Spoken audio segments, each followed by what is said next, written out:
Welcome to the Growing in Love for Life podcast, where it's all about saving and strengthening your marriage and creating the relationship you really deserve and want to have. And now, from growinginloveforlife.com, relationship and marriage coach and best-selling author, your host, Liam Naden.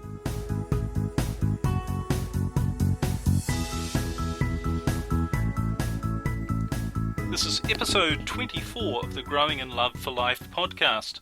Hi everyone, it's Liam Naden here, and welcome to our latest episode.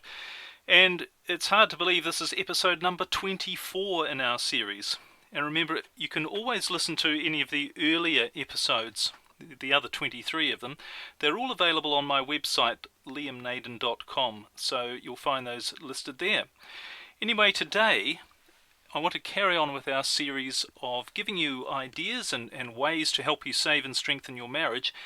And I've got what I think is another very interesting topic to talk about. But before I do, I just wanted to let you know about some very exciting news.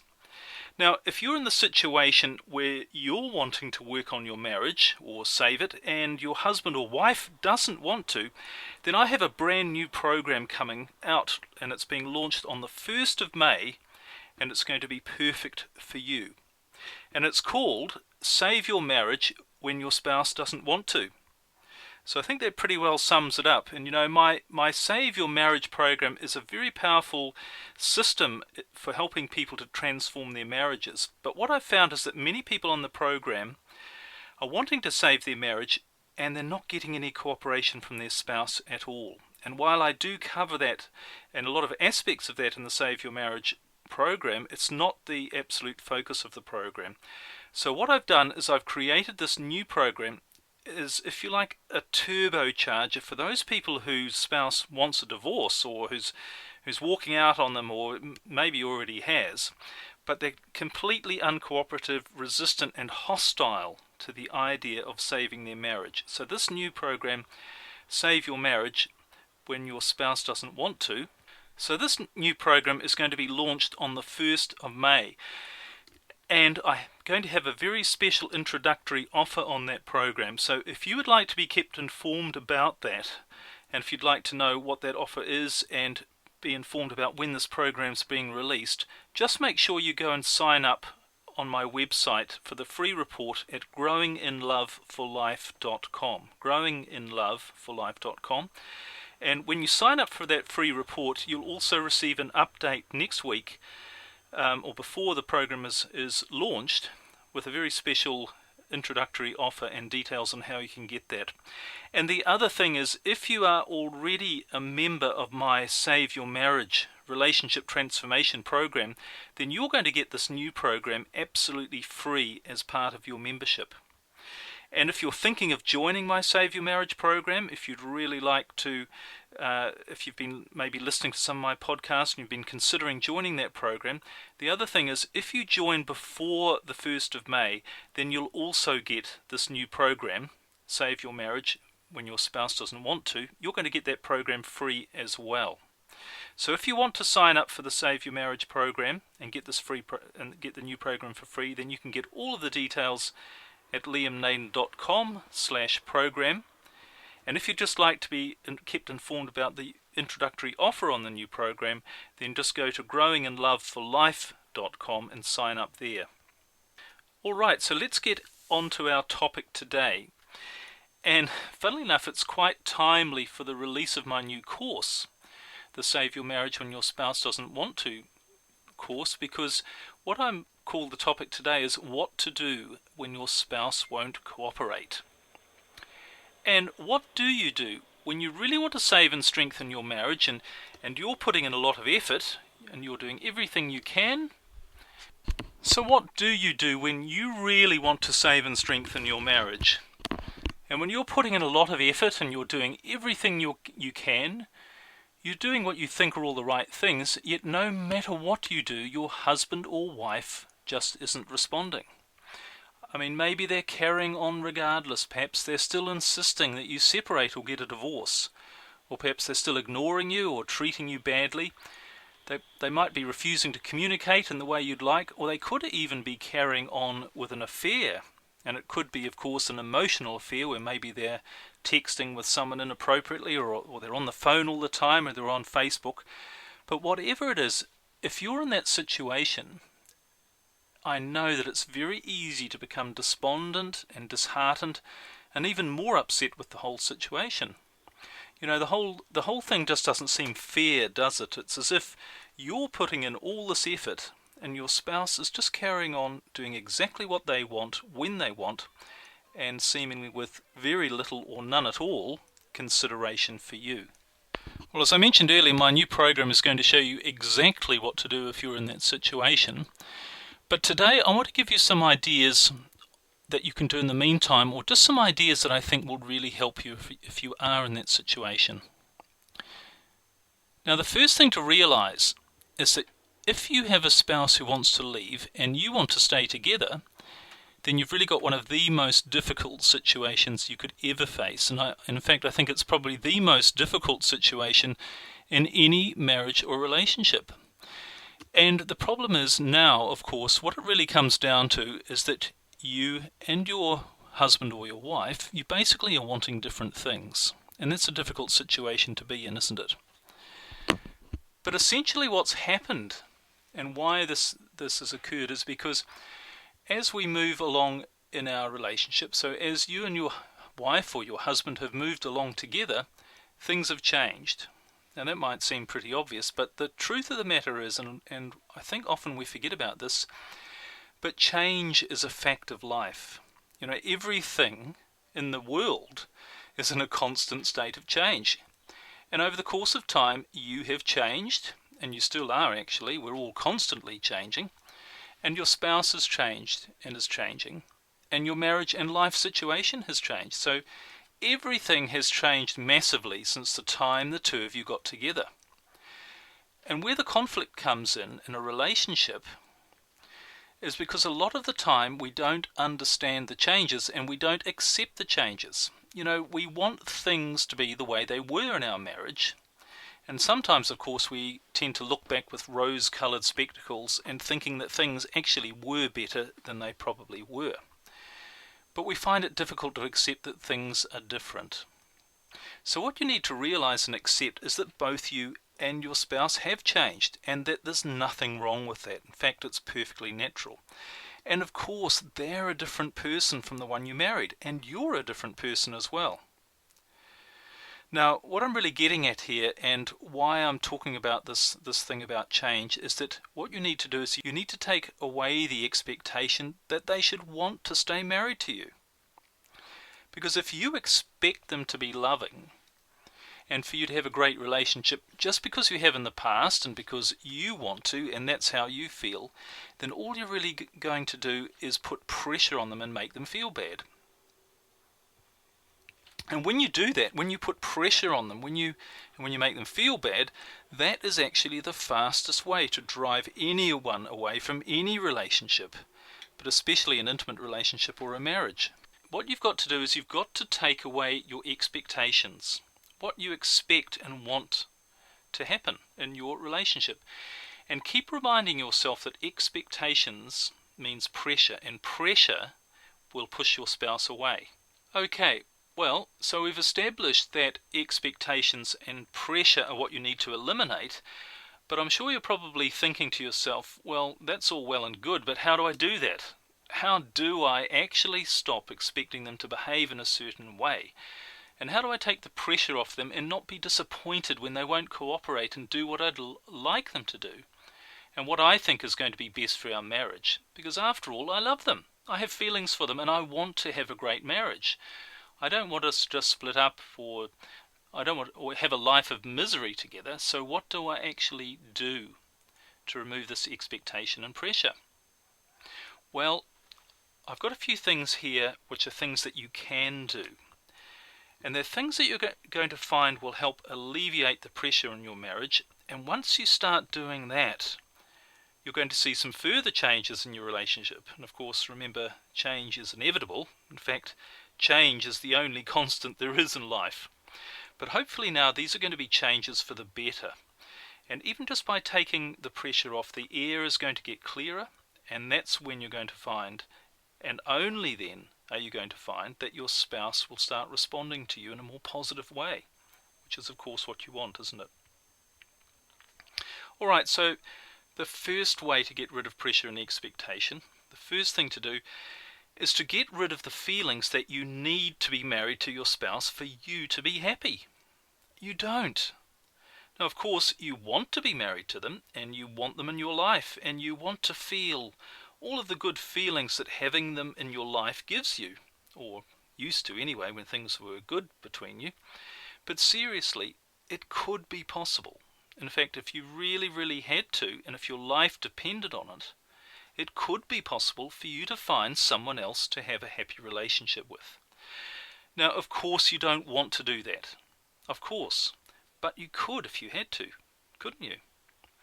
So what I'm getting at here is you don't need your spouse for you to be happy. And when you really realize that, when you really get it, you'll be amazed how much happier you'll start to feel and how much pressure will come off you. And of course, nothing's going to have changed on the outside. You'll still be married, you'll still be in your current situation with all the good and the bad, maybe a bit more bad at the moment, but you'll have changed on the inside. And this is a key point, that it's really true that when things change on the inside for you, then and only then will you start to see them change on the outside. So this is a really important thing, and it's the first thing I'd say to do, that when you really get it, that you want to be married and you want things to work out and be happy between you, but you don't need to be in the relationship, then that's a really key distinction that's going to take a lot of pressure off. And pressure off you as well as off your marriage. Alright, the second thing is you need to start to focus on yourself and your happiness. Ask yourself, how can you be happy? In case you'd forgotten, and I covered this very early on in one of the very first podcasts that I did, in case you'd forgotten, life is actually about being happy. And your life is about you being happy. And so often we forget this when things are tough in our relationship. We're working so hard on trying to fix all our problems, and we're trying hard to make our spouse feel happy, that we forget that we're actually supposed to be happy as well. In fact, that's the main thing that's supposed to be happening in our life, is for us to be happy. And we tend to think, oh well, when the problems are solved, when I've solved my problems and when our marriage is back together, then I'll be happy. But no, don't do that. Just as you don't need your marriage for you to be happy, you don't actually need to solve all of your problems, including those in your marriage, for you to start to be happy. And there are plenty of things that you could do now, I'm sure you could think of, that would make you feel good. Some of them might involve your spouse, but a lot of the things you could do on your own. So why not make a list of what some of these things are and start doing them? And start doing them today. Start doing some good stuff that makes you feel happy today. And in case you're thinking, I'm being selfish, no, you're not being selfish. Because if you saw your children, think of it this way, if you saw your children or even your spouse doing something that made them happy, would you tell them to stop because they should be focusing on their problems instead? No, surely not. You'd be happy for them. You'd be glad to see that they were happy. So why not treat yourself with the same love and respect? You deserve to be happy. You know that you do. So why not start to do some things that are going to make you happy? Now the third thing, and this is a biggie in terms of taking pressure off your spouse and off your relationship, off your marriage, is allow your spouse to make mistakes. And this is such a big thing that, of course, I've actually covered it in a whole podcast episode. I did a whole podcast episode on mistakes and what they mean and how they can help your marriage. So you might like to listen to that if you haven't already. That's episode number 19. But the truth is, your spouse is going to make mistakes. So allow them to. They're going to go off and do stupid things. They might have had an affair. They might start texting someone that's inappropriate. They might yell at you, or they might tell you they want a divorce. But if they've made mistakes, then it's because they just do make mistakes. Everybody does, including you. Really, have a listen to episode number 19, podcast number 19 on mistakes, and it will help you become clear about that. But just accept and allow your spouse to make mistakes. honestly, it's going to take a whole lot of pressure off your marriage if you start to see mistakes as something people do, rather than expecting your spouse to be perfect. And being perfect and not making mistakes is not part of being a human being, is it? So that's the third thing. Just allow them to make their own mistakes in their own life. And the fourth thing, and this is quite a big one, and it's related to the previous one, but if you can get this, it will make a big difference. And that is to change the meaning of what's hurting you.